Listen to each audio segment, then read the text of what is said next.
시험을 잘 보고 싶잖아요. 그런데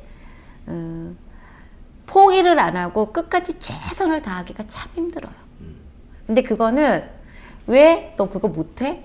당연히 그렇게 해야지 내가 아니라 입장을 바꿔놓고 생각하면 이미 너무 잘 안 될 것 같아. 그래서 한 걸음 뛰기도 너무 힘든데 계속 그러니까 오르막길이에요. 그리고 너무 자연스러운 포인트가 계속 나와. 그때는 어른들도 그때 꾸준히 뭔가를 하기가 되게 힘들잖아요. 그렇기 때문에 분명히 시험 중간에 뛰쳐나가고 싶은 생각도 들고 그 다음에 에이씨 문제 읽다가 대충 풀어버리지. 아 몰라 하고 중간부터 시험을 포기하고 정말 성의껏 시험을 안 보는 친구들 되게 많단 말이에요. 그리고서는 나중에 어떻게 생각을 하냐면은 내가 시험을 제대로 안 봐서 그렇지. 이제 피하는 거죠. 자기의 현실을 갖다가. 그래서 저는 애들한테 수능에 가서 마지막 한 문제까지 최선을 다하고 정말로 진이 빠지더라도 네가 버텨내는 힘을 가지려면은 6평 때 사실은 매번 모의고사 때부터 그런 걸 연습하는 게 되게 중요하다고 생각을 하거든요. 그래서 너 이번에 우리 수시 원서 어느 정도 쓸지 봐야 되니까 뭐는 몇 등급은 받아야 되고 뭐는 몇 등급 받아야 되고 뭐는 몇 점은 받아야 되고 어떤 문제를 맞아야 되고 이거보다는 엄마는 너무 힘들겠지만은 우리 딸이 우리 아들이 한 문제 한 문제 힘들더라도 포기하지 않고 최선을 다해서 마지막 시간까지 버텨줬으면 그거가 너무 고마울 것 같다란 말을 꼭 해주셨으면 좋겠어요.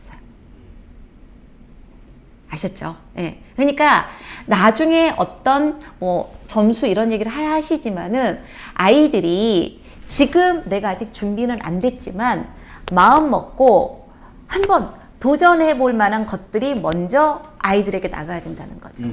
준비가 안 됐는데 몇 등급을 받아야 돼, 어떤 문제를 맞춰야지 이게 아니라 우리 아이가 조금 준비가 덜 됐지만은 마음을 먹고 해보면은 어떤 능력적인 문제가 아니라 노력의 측면에서 해낼 수 있는 것들이 아이들한테 당부하는 첫 번째 말이 됐으면 좋겠다는 생각을 참 많이 해요. 네. 그리고 이거는 아이들한테도 되게 중요하고요. 그러면서 아이들한테 이제 요런 얘기를 해주면 네. 그쵸? 예, 예. 이건 예. 같이 이제 전날 내일 시험 어떻게 볼 거야? 이런 거를 얘기해 주는 것도 되게 좋지 않을까? 네. 예. 그래서 그냥 내일 아이가 시험 어떻게 볼 거야? 그러면 애가 잘 보고 올게 뭐 이렇게 얘기할 수 있죠. 네네네. 그 다음에 이거는 무슨 말이냐면 아이들한테 아이들이 준비는 해서 가요 꽤. 근데 딱 막상 현장에 가잖아요. 그러면 당황하고 내가 준비한 걸 못 믿어. 그래서 준비는 준비대로 해놓고 써먹지 못하고 오는 애들이 되게 많거든요. 그래서 혹시 할 수 있다면은 여러 가지 말고 매 시간별로 한 2가지나 3가지씩만 키워드가 됐든 뭐가 됐든 한번 메모 한번 해보라고 하세요. 그래서 시험 보기 전에 쉬는 시간에 딱 읽고 난 이거는 꼭 해봐야 되겠어. 이런 것들. 그런 것들이 그러니까 너무 긴장하니까 마음으로는 생각했어. 뭐 할 테야. 근데 우리도 너무 당황하며 선생님 우리 하다가 막 이거 카메라 떨어지고 그러면 막 급당황하잖아요. 그래서 아이들이 준비를 해봤다면은 이게 통할까 안 통할까 의심하지 말고 실제로 해보는 거. 그거가 좀 되게 중요할 것 같아요. 그리고 욕심 말고 한 가지라도 미리 딱 써놨다가 시험 보기 전에 딱 보고 이거는 내가 이렇게 한번 해봐야지 해서 진짜로 해보고 그게 꽤 효과적이라는 걸 경험하는 거 그런 거 측면에서 되게 의미 있을 것 같아요. 마이크가 문제 있었던 게 맞네요. 소재 마이크요? 네, 꺼져 있었네요. 그래도 왜 아무도 처음에 마이크가 이상하다고 말씀들 하셨어요. 안 들린다고 소리 안 하셔. 울린다고. 울린다고요? 그러니까 제 목소리가 제 거 통해서 네, 예전하고 그거 입장 통해서. 바꿔서 우리 어머님들 너무 착하시다. 이제 제 좋은 목소리가 나가죠. 제가 아까 이어폰으로 들으면서 확인을 했는데 그때 좀 이상하더라고요. 목소리가 예쁘지가 않더라고요. 근데 이제 목소리가 이제 잘 나가네요. 네. 우리 애들 다 입시 끝나고 이제 한 60대쯤 넘으면 MT 이런 것도 한번 가도 되지 않나? 저런 데서 차 한잔도 하고. 네. 원하시는 분만 맨날 이렇게 맨날 공부 얘기만 하지 않고 그죠? 네. 자, 그러면 우리 아이고. 근데 어디를 스페이스를 자, 요거 이제 뭔지는 알겠는데 요거 한번 그 아이들이 제가 애들한테 절대 하지 말라는 게 뭐냐면 네가 평가원도 아니면서 등급컷 예측하지 말아라 이 소리 하거든. 네가 평가원도 아닌 주제에 왜 시험 보면서 이번 시험 1등급은 몇 점이 돼야 될 것 같은데 몇 문제까지는 맞춰야지 2등급이 돼야 될 것 같은데 이런 생각 하지 말아라. 그리고 내가 어려우면 그게 킬러다. 이런 얘기들 되게 많이 하거든요. 그러니까 모든 아이들이 시험의 위기는 다 있는데 그 위기가 왔을 때 한 번 잘 넘어가고 한 두 번 넘어가잖아요. 그럼 그 다음에 위기가 오면은 앞에 넘겨본 이 자신감이 있기 때문에 폴짝 뛰어서 넘어가거든요. 그럼 아이들이 처음에 위기가 온다고 그대로 쓰러지는 게 아니라 한 대 맞고 두 대 맞고 세 번째 맞으면 그냥 넉다운이 되는 거란 말이에요. 그래서 아이들한테 제일 부탁하는 거는 지난 시험 걱정하지 말으라고. 국어 시험 봤어요. 그리고 막 또 애들이 막 정답을 맞췄어. 하고 안 들으려고 했는데 막 들렸어. 그래서 나는 그거는 반드시 내가 맞출 거라고 생각했는데 우리 반에 공부 잘하는 애가 다른 답을 얘기해. 이제 그때부터 애가 머리가 하얘지는 거죠. 그러면서 수학을 풀면서 국어 시간에 못 풀었던 것들, 국어 잘 못 본 것들이 이제 막 걱정이 생각되는 거예요. 그러니까 한 문제를 풀 때 집중을 100% 이상을 해서 풀어도 실수가 나올 수 있는데 앞에 시험 못 본 거 생각하고 10%는 또 10%는 앞에서 풀다가 막혀서 겨우겨우 풀었던 수학 문제 생각하고 또 한 20%는 아직 10번 때인데 저기 10번 때 중간이라 후반기로 가면 내가 못 풀 문제가 또 나올 텐데 나오고 그 다음에 내가 삼각함수에 활용해서 제약하는데 그 문제가 또 나올 텐데 그래서 이 문제에 실제로 내가 집중해서 푸는 거는 70%가 안 된다는 거죠. 그러니 당연히 실수가 나오고 봐야 될 조건들을 빼먹고 그런 케이스가 되는 거죠. 그래서 오로지 이 문제만 집중하는 거. 그리고 또 하나는 뭐냐면 아이들이 약간 어려운데 딱 풀리기 시작해서 막 답이 나오기 시작했어. 그럼 이제 막 심장에서 쿵쾅쿵쾅쿵쾅 막 흥분하는 거죠. 그래서 잘 풀다가 끝에 가서 답 내는 과정에서 또 실수가 나와서 틀리는 경우들도 있어요. 그런 문제들은 아이들이 지들이 틀렸는지도 몰라요. 그래서 그렇게 특히 수학 같은 거 풀 때는 오로지 뒤에 어려운 문제 걱정하지 말고 앞에 못 풀었던 문제 걱정하지 말고 앞에 헤맸던 국어 시간 걱정하지 말고 오로지 이 문제에다가 100% 집중하고 풀어라라는 거. 그게 이제 오직 현재 문제에 집중하라는 거의 핵심이에요. 그렇죠. 그 부분에 결과적으로 지금 이제 그 마음향기님이 저희 아이는 선생님들과 실력에 비해 점수가 안 나온다는 얘기를 많이 듣습니다. 무엇이 문제일까요? 라고 하셨는데 그 앞에 이제 그 말씀드렸던 많은 것들 운영 원칙이 없을 수도 있고 그 다음에 또 한편으로는 그거를 답으로 만들어내는 과정 자체가 완전하게 준비가 안 돼 있을 수도 있고 예를 들어서 머리가 좀 좋은 친구들이 있어요. 그러니까 이해력이 좋은 친구들. 이해력이 좋은 친구들은 그러니까 이해 속도가 빠른 만큼 내가 문제 적용도 분명히 빠를 거라고 착각하는 친구들 되게 많거든요. 이해 속도는 빨랐지만은 내가 문제 적용해서 푸는 데는 시간이 좀 더 걸리는 친구들도 있고요. 이해 가셨죠? 그리고 문제를 풀 때 너무 두려움이 많아서 그럴 수도 있죠. 계속 주저 이런 식으로. 그래서 이 친구는 제일 중요한 거는 틀렸던 문제들의 이유에 대해서 아주 세분화시켜 보는 게 되게 중요해요.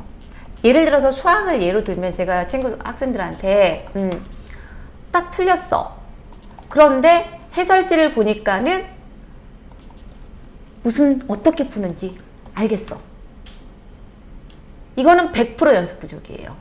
즉 이해는 하지만은 제가 춤을 추는데 어떻게 추는지 따라하긴 하겠어. 그런데 이 따라하는 게 너무 어설프게 안 되는 거죠. 그건 내가 혼자서 거울 보면서 계속 준비해야 되는 거거든요. 그 부분이 문제가 되는 거 가장 하나. 그 다음에 너무 두려움이 많아서 자기가 답이라고 생각하는 걸 믿지 못하고 너무 과하게 생각해서 사이드로 빠지는 거. 그런 케이스들. 그 정도 될 것 같아요. 네, 그래서 제일 먼저 해볼 거는 틀린 이유들에 대해서 아주 세분화 시켜보는 거. 그게 제일 중요할 것 같아요. 이 친구는 문제를 조금 더 많이 풀고, 그 다음에 문제 풀릴 때 좀 약간의 일관성 있는 원칙들을 적용해서 푸는 연습들을 조금 해보면은 아마 실력이 점수로 바뀌는 건요, 조금 간격이 필요해요. 제가 아이들한테 9월까지 실력을 올리면은 9월 이후에는 실력을 점수로 받고는 아주 디테일한 작업이 들어가야 된다고 하거든요. 그래서 한꺼번에 많은 것들을 하지 말고 그냥 가장 먼저 자기가 해소할 수 있는 문제들 먼저 해결을 해보는 방식으로 하면은 아마 곧 점수로 될 겁니다. 네. 복귀. 제일 중요하죠, 제일. 네. 네. 복귀라는 게 어떤 걸까요? 시험 복귀라는 거는 아주 중요한 거는 시험이 끝나자마자 해야 돼요.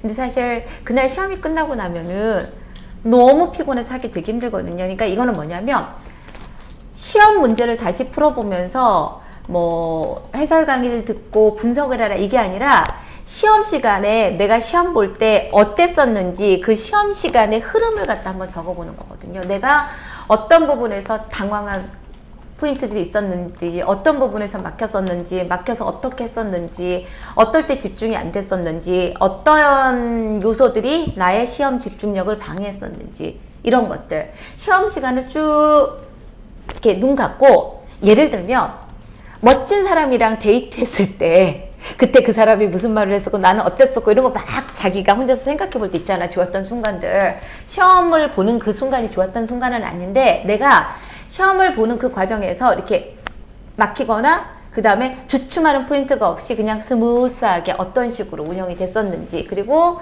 어떤 파트를 풀 때 시간을 어느 정도 소요됐고 어떤 문제에서 얼마나 오래 끌고 있었는지, 이런 것들, 전체적인 복귀들, 그런 것들 조금 그 것 같아요. 시험 복귀라는 말 처음 들어보신 분들은 1번이라고 한번 남겨봐 주실래요? 1번 한번 남겨보시고, 여기서 복귀라는 게 애들 보고 시험 복귀를 하라 그랬을 때 싫어하는 이유 중에 하나가, 시험 복귀를 뭐라고 착각을 하냐면 시험 문제를 다시 풀어보는 거나 예, 아니면은 그 시험에서 그러니까 내가 뭐 오답 정리하는 이런 거라고 자꾸 생각한단 말이에요. 그러니까 그게 아니고 시험을 전반적으로 봐왔던 과정을 복귀라는 거예요. 이거는 문제는 다시 풀 수 있는데 시험을 어떻게 봤는지 하는 거는 기억이 안 나요. 그러니까 그날 하는 거예요. 네. 그러니까 이거를 그래서 그 부분을 생각을 해서 그걸 시켜 보셔야 되는 거예요.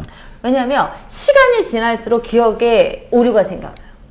네, 그래서 왜 그랬는지를 모르는데 틀린 문항들이 있단 말이에요. 왜 그랬었는지 몰랐는데. 근데 그걸 시간이 지나가면은 당연히 해소되고 괜찮을 거라고 생각하고 넘어가는데 제일 문제가 된 게 뭐냐면 이유를 모르는 거예요. 이유를 알면 그 이유대로 해소하면 되잖아. 그렇기 때문에 저는 그래서 애들한테 어떤 것도 시켰냐면 학원 했을 때 쉬는 시간에 앞 시험지 있잖아요. 시험지 표기에다가 시험 복귀하라고 했었어요. 시험지 표지에다가 애들한테. 그러니까 그게 몰라서 틀린 거면은 공부를 하면 되잖아요. 근데 몰라서 틀린 게 아니라 어떠한 상황 때문에 틀렸을 수 있단 말이에요. 그러니까 그 상황을 또 안 만들어야 되는 거잖아요. 그건 학습한다고 되는 게 아니거든요. 그래서 복귀를 하는 거예요. 네, 열혈공주님이랑 거북이맘님 말씀 맞아요. 네, 그러니까 바둑 다시도 보면 네, 그걸 해서 내가 이런 데서 문제가 생겼구나. 나는 쫄지 않을 줄 알았는데 쫄아서 못 풀었구나. 이런 게 필요한 거예요. 그러니까 그걸 위해서 시험 과정을 복귀를 하는 거다라는 거. 그게 끝나고 나면은 이제 이런 걸 하는 거죠. 틀리면 다시 풀기 이런 걸 하는 거예요. 특히 이제 원장님이 최근에 컨설팅 하시면서 굉장히 많이 강조하시는 걸로 알고 있는데, 문제가 틀리면 답 체크하지 말고 다시 풀어봐라. 뭐 그런 거. 그러니까 왜냐하면은 시간을 두고 내가 긴장하지 않으면 풀 수 있는 건데, 시간에 쫓기면서 긴장을 하면 못 푸는 그런 경우도 있기 때문에, 그러니까 틀린 문항을 다시 푸는 거는 그 다음에 있는 거예요. 그러니까 복귀랑 시험 틀린 문항 다시 푸는 게 다르기 때문에 지금 항목이 두 개가 따로 나뉘어져 있는 거지 않습니까? 그래서 그거를 좀 더 잘 생각을 해보시고 보시는 게 좀 필요하지 않을까. 그 시험은 끝나고 나면은 아이들한테 다시 공부할 수 있는 용기와 희망을 주는 게 굉장히 중요해요. 선생님이나 엄마의 가장 큰 역할은 뭐냐면, 수능은 상관없어요. 수능 끝이니까 결과만. 근데 유평은 가장 중요한 거는 점수가 남는 게 아니고 점수 이후에 태도가 남고 학습 전략이 남는 거기 때문에 그렇죠, 그렇죠. 채점을 하고 하고서 아이들이 바닥으로 물밑으로 그러니까 잠기지 않고 다시 공부할 수 있는 희망과 용기를 주는 게 되게 중요하거든요. 그럼 그때는 어떤 거 시키면 제일 좋냐면요. 저는 무조건 틀렸던 문항들을 다시 풀어보라고 그래요. 그래서 시험지를 통으로 갖고 오라고 그래요. 그래갖고 뭐 하냐면, 이 새끼야, 이거 봐. 너 실수 안 했으면 맞았잖아. 그 다음에 또 실수했던 문항, 그 다음에 조금 헷갈려서 틀렸던 문항. 그럼 이거 극복할 수 있겠지? 그래서 자기 이거 하면 할 수 있대. 그러면 여기다 점수 더 해보자. 그럼 무조건 애들 점수 10몇 점, 심한 경우는 20점까지도 올라가거든. 그거 봐. 요거 하면 20점 올라가잖아. 그럼 몇 등급 되네? 그럼 아이들은 네, 이렇게 하거든요. 그런데 이렇게 안 해보고 그냥 딱 점수만 나한테 넘으면은 애들이 너무 좌절스러운 거예요. 아니면 극단적으로 이상한 희망 회로를 돌리거나. 그래서 저는 채점하고 답 체크하지 말고 답을 갖다 봐버리면 이제 억지로 나를 갖다 거기다 꿰맞추니까 답 체크하지 말고 맞다 틀렸다만 해보라고 하고요. 그리고 그 다음에는 그냥 새 시험지가 됐든지 그런 데다가 다시 풀어보라고 해요. 그러고 나면은 그럼에도 불구하고 손도 못 댔던 공부는 정말로 실력이라는 걸 다시 커버해야 되는 거고, 실수해서 틀렸던 문항들은 실수의 유형을 잡아서 어떻게 안 할지를 조심해야 되는 거고, 헷갈렸던 부분은 그 부분을 갖다가 보완한 다음에 관계된 문제를 더 풀어보면 되는 거고, 종류에 따라서 다 나의 이후의 작업들이 다 달라지잖아요. 그래서 시험부 저런 것들이 되게 중요한 거죠. 그러면서 이제 저거를 이제 이거에 도움을 좀 받기도 하는 거죠. 왜냐하면 이제 내가 못 풀었던 문제는 진짜로 내가 모르는 걸 수도 있으니까. 네네. 네, 그 모르는 것일 수도 있으니까 그걸 좀 더 알기 위해서 해설 강의나 이런 것들의 도움을 받는 네네. 것도.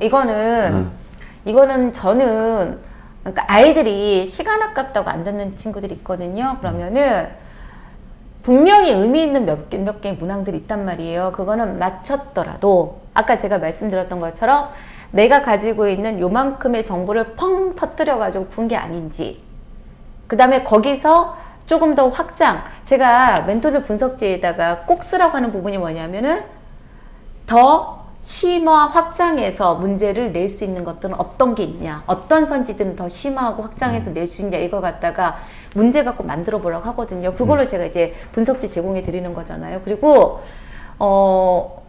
수학 같은 경우는 늘 말씀드리지만은 과거 기출들이 다운그레이드나 업그레이드 돼가지고 킬러로 다시 나오거나 준킬러로 나오는 경우들도 있고, 그 다음에 비슷한 거를 물어보는 문제들도 있기 때문에 당해년도 기출들은 정말 열심히 해야 된다는 거.